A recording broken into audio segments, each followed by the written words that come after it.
चुड़ैल। बुजुर्गों की मसीहा चुड़ैल। यमलोक में यमरानी बहुत गुस्से में थी। वो 4 चुड़ैलों को ज्वालामुखी के समंदर में फेंकने जा रही थी कि चारों चुड़ैल रंपा, चंपा, डंका, लंका उसके पैर पकड़कर कह रही थी, यमरानी हमें माफ कर दीजिए, हमसे बहुत बड़ी भूल हो गई, कृपा करके हमें एक मौका दीजिए। हाँ यमरानी, हम ऐसे तिल तिल करके मरना नहीं चाहते, सिर्फ एक मौका दे दीजिए। हाँ यमरानी, ये खतरनाक ज्वालामुखी का समंदर है, अगर इसमें एक बार हम चले गए तो मुश्किल है हमारा एक नाखून भी मिलना। अब डर का एहसास हो रहा है, पर जब तुम लोगों को पीड़ित कर रही थी, उन्हें परेशान कर रही थी, तब ऐसा कुछ नहीं सोचा। अब खुद पर ये सब बीत रहा है तो मैं क्यों तरस खाऊं। यमरानी, हम चारों चुड़ैलों पर इतना जुर्म मत ढाइए। मरने वाले को भी मरने से पहले उसकी आखिरी इच्छा पूरी की जाती है, उसे एक मौका दिया जाता है। हमें भी सिर्फ एक मौका दीजिए। क्यों डंका, रंपा, लंका? हाँ यमरानी, कृपया हम पर रहम खाइए, चंपा की बात सुन लीजिए।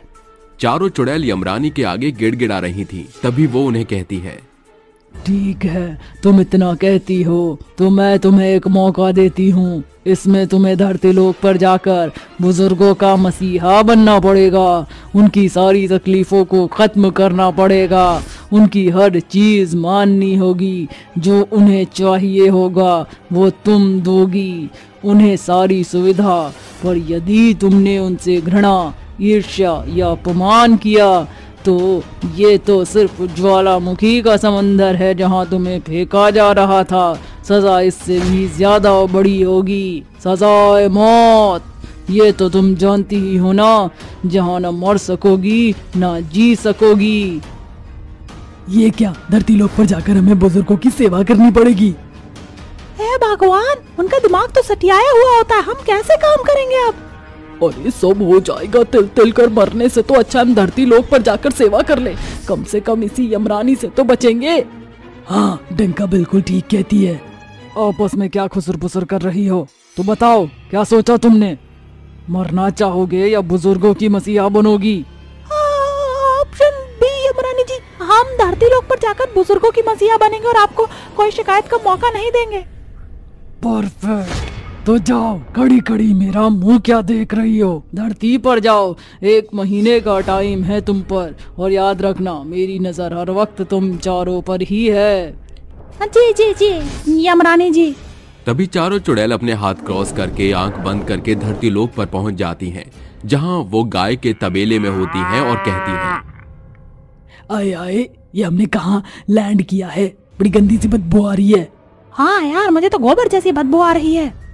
वो तो आएगी ही, क्योंकि हम गंदे गंदे बदबूदार गोबर में जो खड़े हैं। सड़ा दिया बिल्कुल मुझे। किसके दिमाग में गोबर है? जिसने गोबर के बारे में सोचा तभी हम यहाँ पर पहुँचे हैं।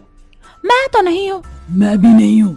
गाइस वो मैं हूँ। दरअसल मुझे पेट में बहुत दर्द हो रहा था तो मुझे हल्का होने जाना था। तभी चंपा अपना पेट पकड़कर झुककर एक जोरदार पाद मारती है, जिसे सूंघकर तीनों चुड़ैल कहती हैं, हाय हाय हाय, इसने तो सारा धर्म भ्रष्ट कर दिया अपने पाद से, पतौड़ी चुड़ैल। अब क्या गाय के तबेले में हल्की होगी? चल कहीं और। अभी यार, यहाँ सूंघने से धर्म भ्रष्ट कब से होने लग गया? अरे उसके कहने का मतलब है तूने हमारा मूड ऑफ कर दिया। जानती है ना, यमरानी की निगाह हम पर ही टिकी है, हमें बुजुर्गों के पास जाना होगा। चलो चलो, पैर भी साफ करने हैं। ये कहते ही चुड़ैलें अपना पैर साफ करती हैं और चंपा चुड़ैल हल्की होकर आ जाती है, जिसके बाद चारों चुड़ैल सड़क पर बुजुर्गों को ढूंढती हैं। तभी उन्हें एक बेकार हालत में परेशान बुजुर्ग मिलता है, जिसका एक हाथ टेढ़ा था। तभी चारों चुड़ैल अपना भेष बदलकर उसके पास जाकर कहती हैं, बाबा क्या हुआ आपको? आपका हाथ कब से टेढ़ा हुआ है? आप बहुत परेशान हैं? अरे बेटी, बहुत परेशान हूँ। एक दिन और भूखा रहा तो मर जाऊंगा। ठंड भी लग रही है, कोई नहीं है मेरा। आपके पास से तो बदबू भी आ रही है, कब से नहीं नहाए आप? बेटा, 2 महीने से सड़क पर पड़ा हूँ, कचरे में से खाना खाता हूँ। मिल जाता है तो ठीक है, वरना खाली पानी पीता हूँ। कुत्ते बिल्लियों से छीन कर खाना खाता हूँ। क्या आपके साथ इतना कुछ हो गया? चारों की आंखों से आंसू आने लगते हैं। चंपा चुड़ैल जादू से व्हील चेयर पर उन्हें बिठाती है और लंका चुड़ैल जादू से एक खाली जगह पर वृद्धाश्रम बनाती है जहां उनके सुख सुविधा की हर चीज थी। तभी 2 चुड़ैल उनके कपड़े की शॉपिंग करती हैं। 2 चुड़ैल उन्हें नहला देती हैं और जादू से लाई कपड़े उन्हें पहना देती हैं। फिर लंका चुड़ैल जादू से उनका खाना लाती है और अपने हाथ से खाना खिला देती है और कहती है, बाबा आपने ठीक से तो खाया ना, और चाहिए? बेटा तुमने मेरी बहुत मदद की और भरपेट खाना भी खिलाया। आखिर कौन हो तुम? तुम्हें जादू भी आता है? बाबा बस आप ये जान लीजिए कि हम अपनी गलती सुधारने आए हैं यमलोक से। आपको कुछ भी चाहिए तो हमें बताना। ये कमरा आपसे आपका ही है। डंका चुड़ैल, मेरा मतलब ये डंका यही रहेगी हमेशा। शुक्रिया बच्चों, भगवान करे तुम्हें जो चाहिए मिल जाए। बाबा हम तीनों आते हैं, हमें और भी लोगों की मदद करनी है। ऐसा कहकर तीनों चुड़ैल बाहर जाती हैं, जहां उन्हें बूढ़े दंपत्ति सरोज और हरिया रोते हुए भीख मांगते हुए दिखते हैं और वो कहते हैं, अरे बेटा कोई तो मदद करो हमारी, कुछ खाने को दे दो। अम्मा बाबा आप यहाँ ऐसे कैसे? आपका घर कहाँ है? बेटा हमारा घर नहीं है, हमारे बहू बेटे ने हमें घर से बेघर कर दिया। पर ऐसा कैसे हो सकता है? वो आपके साथ? बेटा हमने उन्हें बहुत समझाया पर वो नहीं माने और हमें इस बुढ़ापे में ये दिन दिखा दिए। आप हमारे साथ चले, आपने बहुत दिन से कुछ खाया नहीं है, हम खाना खिलाते हैं आपको। चुड़ैल अपना बिना जादू चलाए उन्हें एक रेस्टोरेंट में खाना खिलाने ले जाती है।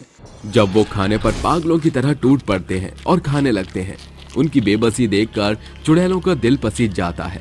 भरपेट खाना खाने के बाद वो कहते हैं, हमें तो तुमने बहुत अच्छे से खाना खिलाया पर रोज थोड़ी ना तुम खिलाओगी। उसकी भी फिक्र मत कीजिए, आप हमें अपने घर का एड्रेस बताइए, हमें वहाँ लेकर चलिए। देखना आपके बहू बेटे कितनी इज्जत से आपको रखेंगे। उनके बताने पर चुड़ैल वहाँ पहुँच जाती है और अकेले में उन बहू बेटे को अपना असली रूप दिखाकर डरा कर कहती है, अगर आज के बाद तुमने अपने माता पिता को इस घर से बाहर निकाल दिया और उनका निरादर किया, उनकी अच्छे से सेवा नहीं की, तो यहीं से तुम्हें यमलोक ले जाऊंगी। वहीं से आई हूँ मैं। नहीं हम दोनों वादा करते हैं दोबारा फिर कभी ऐसा नहीं करेंगे। मम्मी जी पापा जी का अच्छे से ख्याल रखेंगे। और हाँ, मेरे बारे में किसी को बताया तो अंजाम बहुत बुरा होगा। ऐसा कहकर वो बहू बेटे बहुत प्यार से उन्हें अंदर ले जाकर उनका ख्याल रखते हैं और कहते हैं, बच्चों तुम्हारी वजह से आज मेरे बहू बेटे सुधर गए और हम अपने घर पर हैं, उसके लिए बहुत बहुत शुक्रिया। ये सुनकर चुड़ैल वहां से आ जाती है और भी जगह जाते हैं जहाँ उन्हें अनेक वृद्ध लोग मिलते हैं जिनका कोई नहीं होता। वो उन्हें अपने वृद्धाश्रम में लाकर उनका अच्छे से ख्याल रखते हैं, उन्हें खाने पीने पहनने ओढ़ने के कपड़े देते हैं। डंका चुड़ैल अच्छे से उन लोगों का ख्याल रखती है। तभी एक बूढ़े अपाहिज बाबा गगन उन्हें मिलते हैं जो कहते हैं, बेटा तुम मेरी मदद कर रही हो, ये अच्छा है, लेकिन मैं आत्मनिर्भर होना चाहता हूँ, वरना मेरी मदद मत करो। अरे नहीं नहीं बाबा, आप ऐसा क्यों कहते हैं? अगर आप आत्मनिर्भर होना चाहते हैं तो हम आपको इस व्हील चेयर में एक छोटे से दुकान लगा देते हैं, जिसमें आप इसे कहीं भी चला कर ले जा सकते हैं और इस पर सामान लगाकर बेच भी सकते हैं। रंपा जरा लेकर आ दुकान वाली व्हील चेयर। उसकी बात सुनकर रंपा चुड़ैल एक कोने में जाकर जादू से वैसी चेयर लेकर आती है और उन बाबा को उन पर बिठा देती है। तभी एक आदमी उससे सामान मांगता है। अरे अंकल जरा ये 5 टॉफी देना। हाँ हाँ लो, 5 रुपए की है। अरे वाह बाबा, आपकी तो बोनी भी हो गई। अब मैं आपको रहने की जगह भी दिखा देती हूँ। हमारा वृद्धाश्रम है, वहाँ आपके कई दोस्त भी बनेंगे, आप आराम से रह सकते हैं। वो हर चीज की सुविधा है और आप इस व्हील चेयर की सहायता से बाहर आकर सामान भी बेच सकते हैं। बहुत बहुत शुक्रिया बच्चों, सच में तुम हम जैसे लोगों की मसीहा हो। इस तरह चुड़ैल उन बाबा को भी उसी आश्रम में रहने की जगह दे देती है। साथ ही उनके जैसे कई वृद्ध लोग भी उस आश्रम में रहते हैं और कुछ आत्मनिर्भर के रूप में काम करते हैं। चारों चुड़ैल बुजुर्गों की मसीहा बनकर उनका बहुत साथ देती हैं। इसी तरह 1 महीना बीत जाता है और यमरानी उन्हें यमलोक बुलाकर कहती है, मैं तुम्हारे किए हुए काम से बहुत खुश हूँ, इसलिए तुम्हें मेरी दासी बनने की उपाधि देती हूँ, जिसमें तुम अपनी तरह चुड़ैलों को सबक सिखाकर सही रास्ते पर लाओगी। रंपा चंपा लंका डंका, क्या तुम्हें ये मंजूर है? जी यमरानी, हमें मंजूर है। इस तरह वो चुड़ैलें यमलोक में खुशी खुशी रहने लगती हैं।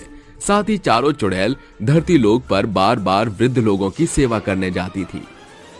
हे भगवान, घर में तो खाने के लिए कुछ भी नहीं है, मैं माँ के लिए क्या